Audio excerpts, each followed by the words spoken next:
বর্তমান সময়ে প্রতিটা ঘরেই 4টা 5টা মোবাইল থাকে। তা আমার উদ্দেশ্য প্রতিটা ঘরেই একজন ছোটোখাটো মেকার থাক, যাতে কমন কাজগুলো নিজেই করতে পারে। তো সেই ধারাবাহিকতা আজকে দেখাবো মোবাইলের মাউথ স্পিকার। আসসালামু আলাইকুম, আমি ফরিদ হোসেন, মোবাইল টেকনিশিয়ান। প্রতিটা অ্যান্ড্রয়েড ফোনেই বর্তমানে ডালাই মাইক থাকে।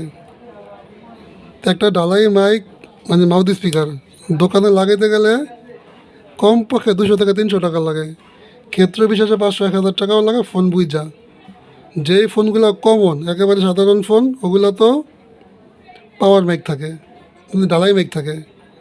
তো এই মাইকগুলা দোকানে লাগাতে গেলে 300 টাকা 200 টাকা লাগে। একটা স্পিকারের দাম 15 থেকে 20 টাকা, একেবারে ভালো কোয়ালিটির স্পিকার 20 টাকা দাম।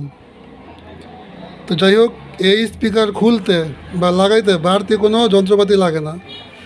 আপনি শুধু একটা আয়রন কিনা ঘরে রাখবেন, মানে যেটা তাতাল কিনা ঘরে রাখবেন, সারা বছর কাজ করতে পারবেন।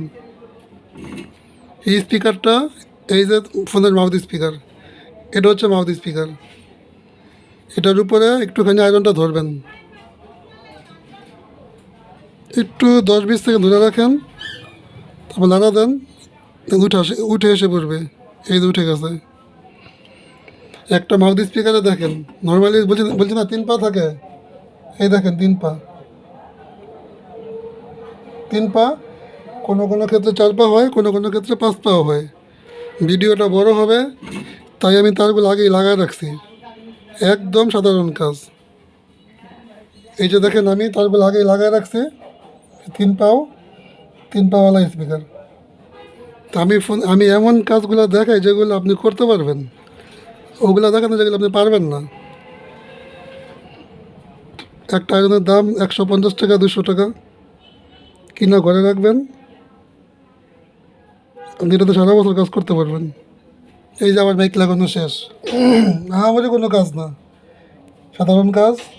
একটুখানি কষ্ট করলে আপনার 200-300 টাকা বেঁচে যাবে। মাইকটা লাগানো হয়ে গেলে আপনি যে কোনো একটা কস্টিপ নিয়ে এই জায়গাটা বসাই দিবেন। কস্টিপ গাম টেপ যাই পান, একটু আঠালো কিছু বসাই দিবেন, এই যে বাজে বাজে বসাই দিবেন। একটা ব্যাপার মাথায় রাখবেন, আপনি ফোনটা যেভাবে খুলবেন, মোবাইলের কাজ করার মেন টেকনিক হলো যে যেভাবে খুলবেন ওই খোলাটা ফলো করবেন। যেভাবে খুলবেন ওইভাবে ওইভাবে ফিটিং করবেন। এই যে এই ফোনে একটা তার থাকে, দেখবেন এই তারটা যদি কখনো মানে ভুলে এটা খুলে না লাগান, তাহলে ফোনের নেট আসবে না। মানে ফোন যেমনি খুলবেন অমনি আবার পরে ফিটিং করবেন, খোলাটা খেয়াল রাখবেন। কাজ শেষ। যদি আমার এই ভিডিওটা আপনার ভালো লাগে, হেল্প হয়, একটা লাইক, একটা সাবস্ক্রাইব, একটা শেয়ার করবেন।